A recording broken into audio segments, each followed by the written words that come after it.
ନାଇଁ ମୁଁ ଚଉଲେଇ ଯାନ୍ତି ରଞ୍ଜନ ପଶିଲା ରଞ୍ଜିତ ପଶିଲା ଦେଖ ସେଟା ମୁଁ ବାହାଇନି ମଦ ମାଫିଆ ମାନେ ଚୋରାରେ ଦେଶୀ ମଦ ବିକ୍ରି କରିବା ପାଇଁ ଅବକାରୀ ବିଭାଗ ଯେପରି ଜାଣି ନ ପାରିବେ ସେହିପରି ସ୍ଥାନରେ ଲୁଚାଇ ରଖୁଛନ୍ତି ମଦ। କିନ୍ତୁ ଅବକାରୀ ବିଭାଗ ଶୁଙ୍ଘି ଶୁଙ୍ଘି ସେଠାରେ ଯାଇ ପହଞ୍ଚି ଧରୁଛନ୍ତି ସେହି ମଦ।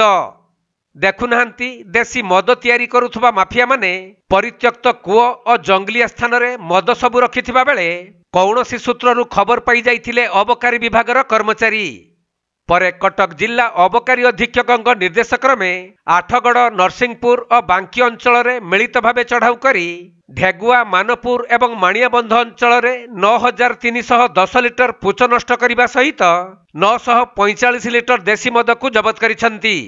ଆଉ ଅନେକ ମଦ ରନ୍ଧା ସାମଗ୍ରୀକୁ ନଷ୍ଟ କରିଥିଲେ ମଧ୍ୟ କୌଣସି ଅଭିଯୁକ୍ତକୁ ଧରିବାରେ ସଫଳ ହୋଇନାହାନ୍ତି।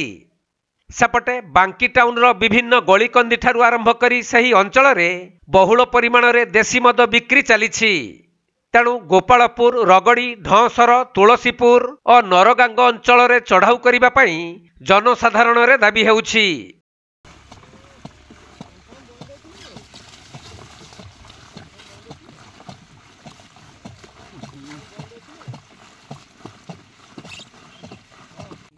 ନାଇଁ ମୁଁ ଚଉଲେଇ ଯାନ୍ତି ରଞ୍ଜନ ପଶିଲା ରଞ୍ଜିତ ପଶିଲା ଦେଖ ସେଟା ମୁଁ ବାହାଇନି ଶହୀଦ ହେଇଗଲେ ଭଲ ହୁଅନ୍ତା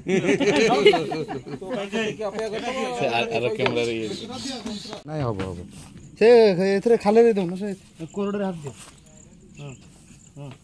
ସରି ଏଠି ଗୋଟେ ଦିଅ